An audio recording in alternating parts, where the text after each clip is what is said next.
welcome to this video. Before we start, don't forget to hit like, subscribe, the notification bell. That way you're alerted of every video that comes out Wednesday at 1 p.m. and Saturday at 1 p.m.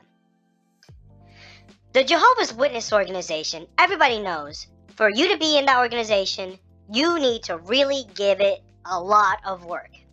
It's not like many religions where you attend your meetings, you might get baptized, but you definitely don't have to do a lot of this evangelism, this work, to be in that organization, to be considered spiritual.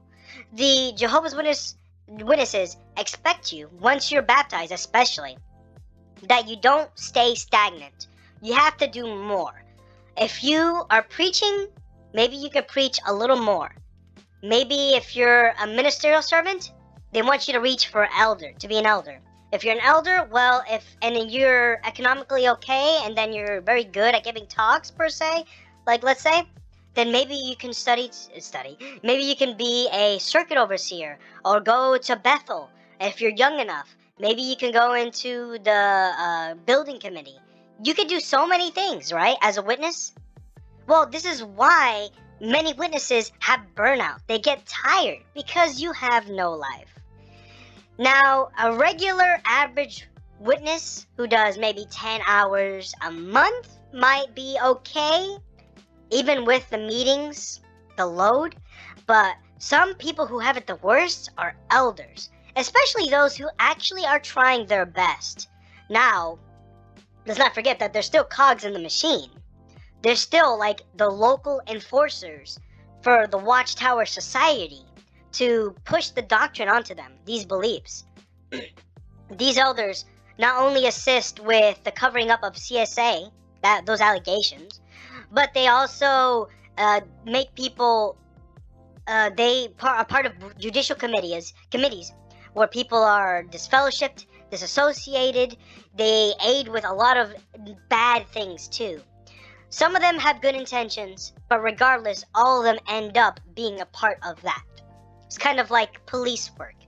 Policemen have the best of intentions, but a lot of times they're forced to do things that they're not proud of. Like peaceful, barricading peaceful protests, tear gassing them, doing things like that, for example. It's an extreme example, but you understand. Elders, many of them, are good people. I believe most witnesses are good people, but the things they do isn't. But they're tired, and they're stressed. They have a lot on their mind. This is what this video is. We're going to see a little bit about these elders, how the organization squeezes them out, and it just wants you, regardless of how tired you are, please, just do a little more. Jehovah will pay you back in Armageddon, and after Armageddon, in paradise, you'll be kings on earth. Ooh, kings on earth. The elder raises his right eyebrow and and clenches his hands together. That sounds good. I want to be a king on earth. Well, let's see. Jesus gave it his all. Elders, you give it your all. Let's see what this video says. It's called Train, Trust, and Empower Others as Jesus does.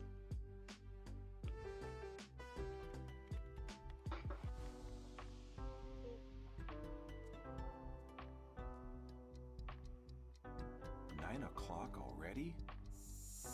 Looks like it's going to be another late night. So we see this brother here in this imaginary world of JW Broadcasting, where nothing is real except exactly what's everything in front of the brother, right? It's 9 o'clock. He's tired. He's looking at the clock. He does not have a Rolex watch, apparently, unlike some other governing body members. Just can't seem to catch up. Okay, so let's take a look at some of these two examples. What are some of these elders' responsibilities? Now remember, as an elder, you have your assignments, right? And you help out with others, but you have your assignments. And some of those assignments are delegated to others. But most elders definitely want to have their hands in those honeypots, if you know what I mean. They want to have their nose in all that business.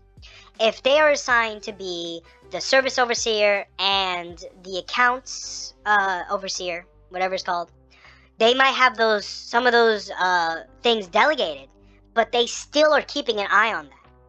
So here, I can't necessarily really tell what he's doing here. It looks like AV on the left with the chords and stuff. It might be accounting. I really can't tell what he's doing there. Obviously, he's busy. In the top right, it looks like he's giving a shepherding call or a Bible study, perhaps. So he has his assignments in the ministry work because all that is part of your preaching. So right there's already a lot. Let's keep going. What else does he have to do? Oh, of course, hospital liaison committee. You know, or going to a sister to see how she's doing. Now, this part here in the top left, it looks sweet. It looks nice. It looks seemingly innocuous. But we all know that when witnesses go to see you in the hospital, they're looking and keeping an eye, making sure that they're not there giving you a blood transfusion. So there are ulterior motives to this whole visit. Sister, how are you doing? I hope you're feeling better. You're not getting any necessary blood transfusions, are you? Oh no, sister, you have blood there. I guess we're going to have to disfellowship you in this moment of weakness. So, you know, obviously this elder's busy. Like we said earlier, some good things, some bad things. And here's something bad. It looks nice, but it sure isn't. Help it here in the top right. Again, a good thing. You know, helping an elderly person. And you know what? It's not even just an elderly person. Let me backtrack. That's an elderly brother. Guaranteed. That is supposed to be portraying an elderly brother. Witnesses do not help people who aren't witnesses. They only help themselves. And that's one of the most selfish things. The witnesses are one of the most selfish religions. Because they actively promote, help those in need, but only if they're witnesses. They lead by example, the witnesses, but their example is terrible. The example that they have in Bethel and that the governing body gives them is that, like, for example, if there's a disaster in anywhere, Canada, I don't know. Let's say there's a disaster in Canada. The building and relief committees over there, they'll start rebuilding and helping. But who are they helping? Their own properties. They rebuild their own things. If brothers need help, what do? They can help those brothers, sure. But they might use their insurance money and claim it. And for the destruction. And even if they're not, literally they could be a whole neighborhood full of broken down homes. But the only one that they would help would be that one brother's home. So, it's very selfish. So yes, he's helping, but it's helping only that brother. He wouldn't help anybody like that. Oh, can't forget about the indoctrination, going door to door with his son, I guess, or a younger brother. We all know that, that is necessary and vital to make the world a better place, is go door to door preaching about Armageddon. One that's been preached for over 130 years or so. We all know that is what it takes. So, you obviously see this brother sure does have his plate full with all this indoctrination. An elderly sister, he has to show her how to use a really simple app. A brother, can you show me, how do I read the daily text on this app? Well, sister, if you open up JW Library, it's actually the first thing you see. Okay, there you go. And then in the top left here, car washing while the kids toss a ball around? Okay. What kind of game are they playing? This brother looks like he's got a Nissan Versa. No shame on that, but the kids, what are they playing? They're just tossing a ball around? Oh, is that monkey in the middle? Oh, I haven't played that in a while. But you see what I mean? Look, the brother is real. Everything in front of him is real. Everything behind them is fake green screen. So, most elders have many responsibilities like this. We do have. Now, Jehovah's Witnesses do have lazy elders. The snoozers. The ones that give a public talk here and there. Ones that do a little assignment. But they do not have, like we see, the workload this elder has. Like many elders have. Tired brothers. And they're doing all this for nothing. In reality, they'd be much better off spending all this effort doing community relief, doing all this work around your town, your neighborhood, making the place a better world. The world a better place, rather. But no, go door to door and preach about something that'll never happen. That'll sure get you places. I'm not a Superman. Nobody is. Except Jesus. Jesus is Superman. He pulls out the Greatest Man book. Is the Greatest Man book even still in publication? Or is it old light? No, I think it is. That is something to look into. Anyone have been busier than Jesus? Oh yes, we all remember Jesus, the man who was whiter than me, with a group of other racially ambiguous but mostly white-looking apostles. Yeah, that's the Jesus I think of. But you know what? He wasn't alone. He had help. He had his faithful disciples. He also loved massaging feet. Feet fetish. He took the time to patiently train them. He showed his trust in them by giving them assignments. Now, Peter, it's your time to go here. and John, make sure you pick up the service reports from the other brothers, the other apostles. Luke, last time you forgot to turn in your service report. Can you please do that?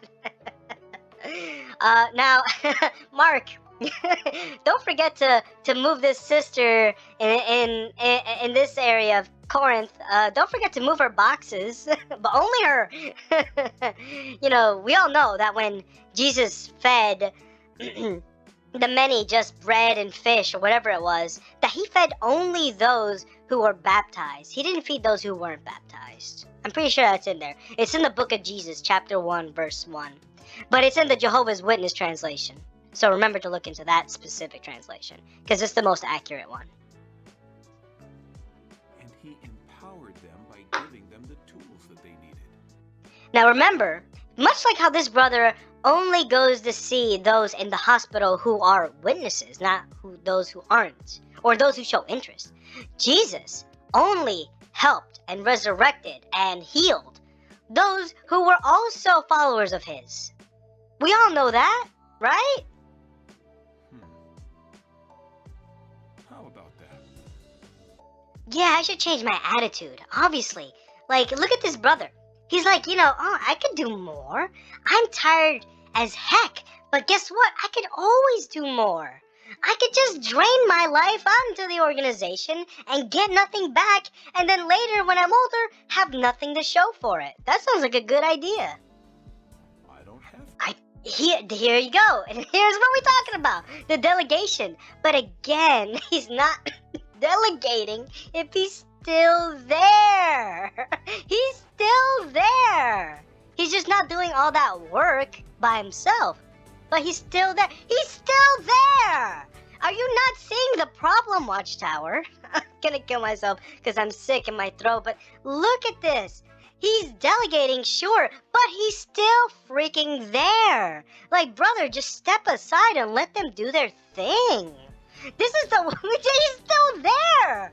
I just have to imitate. This is the one thing, okay, this is the thing I always had an issue with Jehovah's Witnesses, the elders, growing up, is that they would assign people to do stuff, and then they'd still be asking questions and being in their business. It's like, bro, just let them go. Let them do their thing and have trust. No, they have to know things are being done their way. Hey, Brandon, Am I bitter? Maybe. It doesn't change anything. it's John. Wonder if you can help me with something.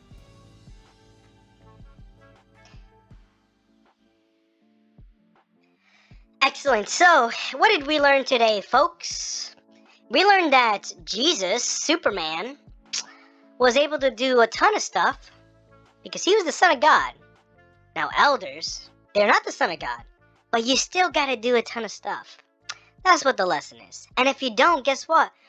You're not living up to your full potential, and you might not make it to paradise. Heck, even if you do all this stuff, you still might not make it into paradise. And that's the way God likes it.